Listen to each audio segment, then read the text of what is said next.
and welcome to Culture here on I-24 News. I'm Oded Grober. Thank you for joining me.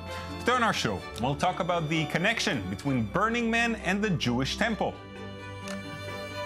Hear about the up-and-coming band Garden City Movement. And discuss David Simon's new series, Show Me a Hero.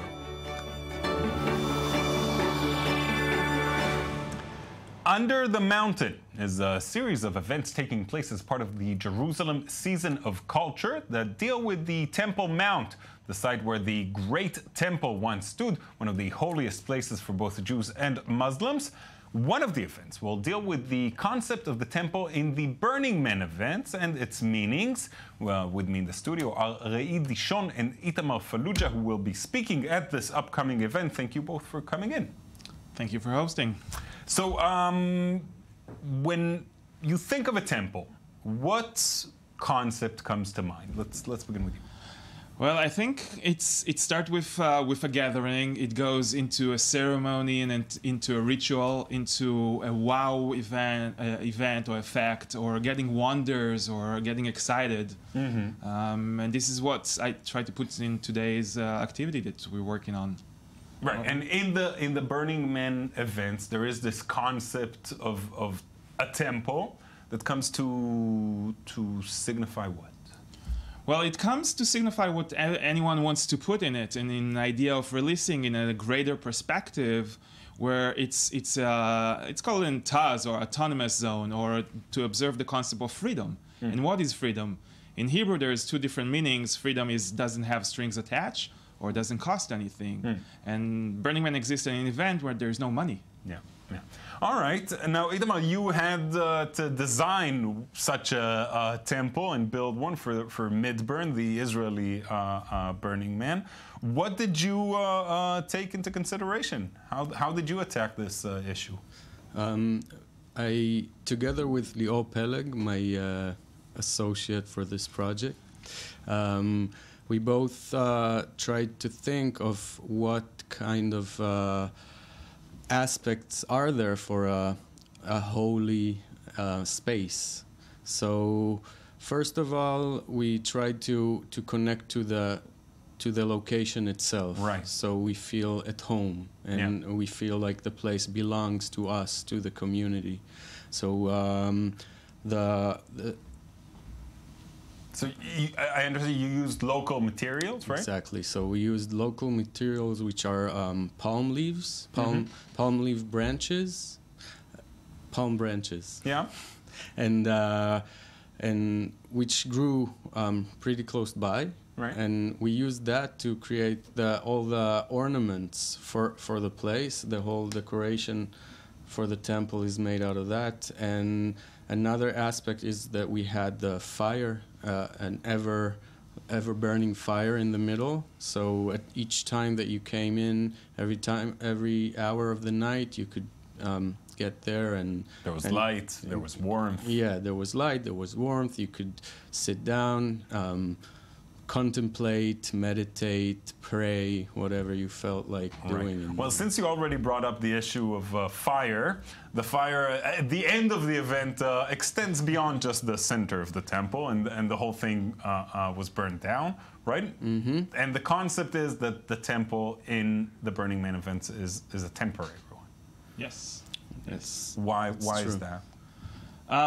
I think part of it, when I was thinking about it, in Hebrew, there is a definition in between kodesh lechol, and everything goes back into an ash. It's the internal concept of like how I can keep and maintain the holiness within myself, and take it everywhere I go. Yes, I'm creating a temporary space, or there is a temporary space being created, but then holiness is something that you can take anywhere you want. Right. The experience of being there stays with you. Yeah, I guess. Right. Now, doing this event at the Temple Mount in Jerusalem, which is a very holy place, but I guess I'm afraid I can't really define it as a peaceful place recently. Are you gonna approach that political issues at any point in any way? Yeah. Do you want to take on that? I'll let someone else deal with that question. So I think that the reason why we are there and we are part of that the Under the Mountain Festival is to bring another approach, which is a holy place which is temporary and is not there to stay and to fight about, but it goes right after you finish what you had to do there. It goes away, and it leaves only the essence, only the meaning of what holiness is for you. Also, Right. I mean, the first principle of Burning Man is radical inclusion. So it doesn't matter what color skin you are, what is your belief. It's something that you can relate into and feel that you're accepted. Doesn't matter if it's in Jerusalem, it's in South Africa, it's in Black Rock City in Nevada or other places around the world. So And in a way, having this talk, this event near the Temple Mount is sort of an alternative. we're an artist. We're doing what we do in order to impact people and to try and to do it in a good way. So that's why we are here today and tomorrow. Well, it seems to be interesting. I'm sure it'll be an interesting event there, and I'm curious to see, how people will take it at that location. Hopefully, you'll give some people some ideas on a different approach to things. Thanks so much, Itamar, for coming Sure. Burn you later. Thank you. All right. This week, world-famous British indie rock band Alt J performed in Israel. Two giant outdoor concerts delighted their Israeli fans, and their opening act was Israeli band Garden City Movement, a group who's becoming increasingly popular in Europe. David Gombin met up with the band and brought back this story. A fusion of organic sounds and electronic instruments. Their name is Garden City Movement.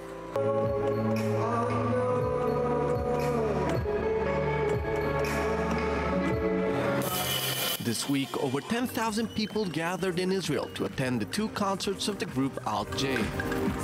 The three Tel Avivians of the group Garden City Movement were the opening act.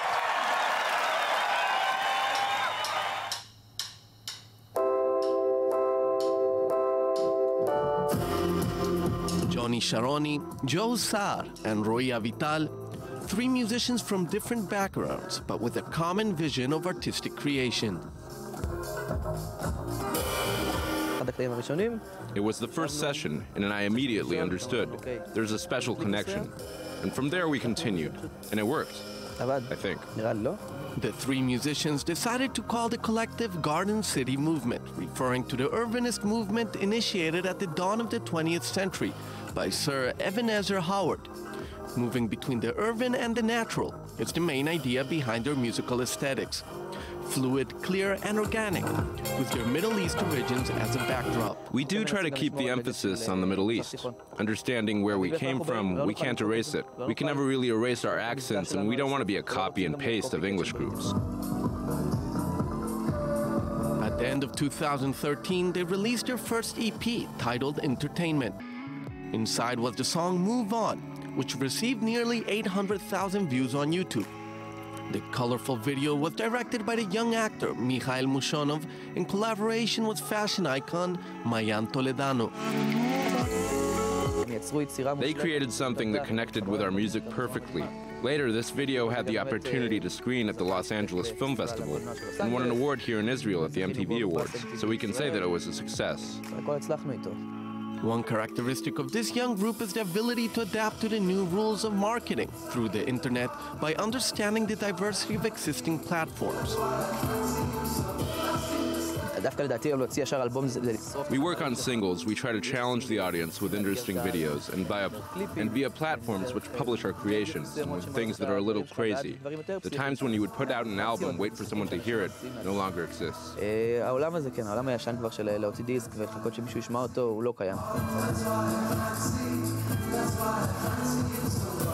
A sign of the growing power of the Electro Trio is that their last album, Modern West, was co-published by the renowned British label The Vinyl Factory, who also released works by big names like Massive Attack, Brian Ferry, the Pet Shop Boys, and David Lynch. Vinyl Factory More than a label, Vinyl Factory is a boutique which produces extremely limited edition vinyl for relatively important artists. The XX, Rose and Murphy, beside them, we're really tiny. At least for now. Glastonbury in Britain, Primavera in Spain, and Pukkelpop in Belgium. After a summer of touring and performing in prestigious festivals, Garden City Movement is on the cusp of joining the big leagues.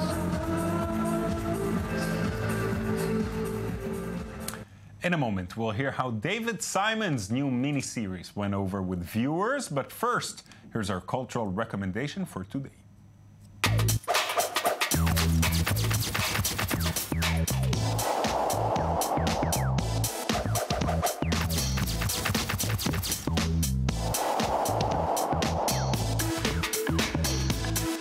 Made during a historical period marked by the onset of the AIDS crisis, Tongues Untied is an exhibition titled after the landmark film by poet, activist, and artist Marlon Riggs. Tongues Untied presents a selection of works from the museum's permanent collection by John Boscovich, Felix Gonzalez Torres, and others, alongside Riggs' deeply personal and lyrical exploration of black gay identity in the United States. The works navigate desire, love, loss, and mourning to engage and question sexual and political repression, expression, and deviation. Tongues Untied's centerpiece and title work is a 1989 feature-length video essay that mixes documentary and archive footage, personal testimony, dance, poetry, and music. Riggs produced 5 more films before his ultimately death due to complications from AIDS.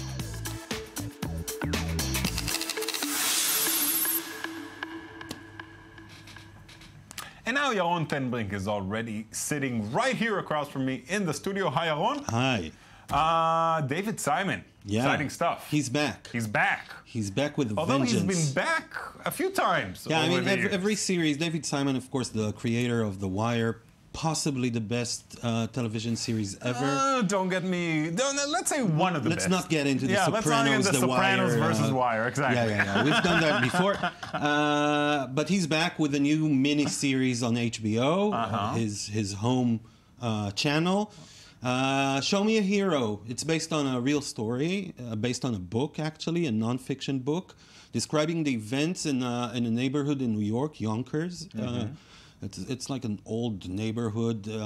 Used to be middle class, white. Then in the 70s, federally mandated public housing was starting to get built there, and it just describes the tensions between the blacks and the whites, different classes.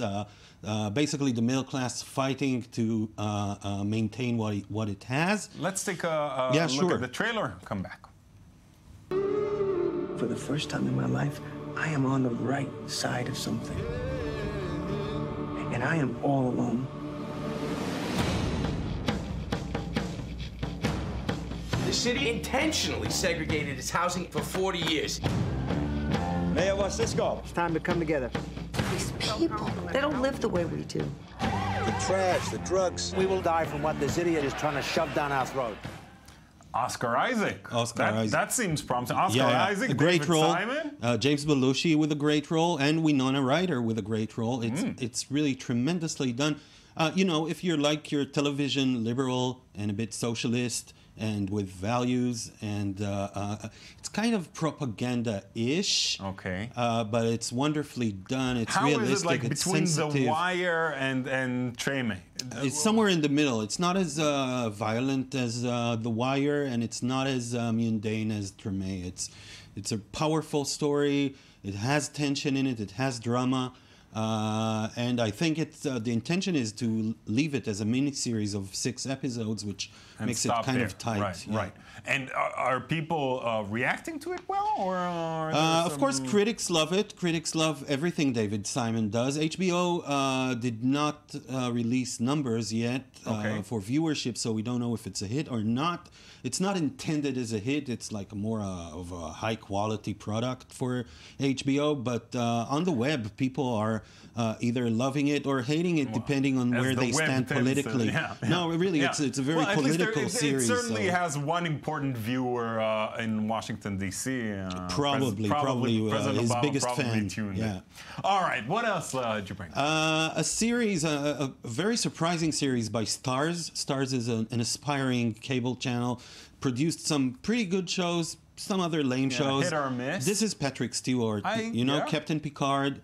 Make it so. A great actor, Shakespearean actor. And here he's trying his hand at comedy, and he's very funny. Really? He's playing a British news anchor coming to LA to have to conquer the LA news scene, and then life happens, and his life specifically really ruins every chance he has to become a real news sensation in the States. I wonder if it's made if it was inspired by actual events, maybe CNN something. Probably. Thanks so much, y'all. Thank you. We are done for today. Thank you so much for watching. We'll be here again tomorrow, of course, so please join us again.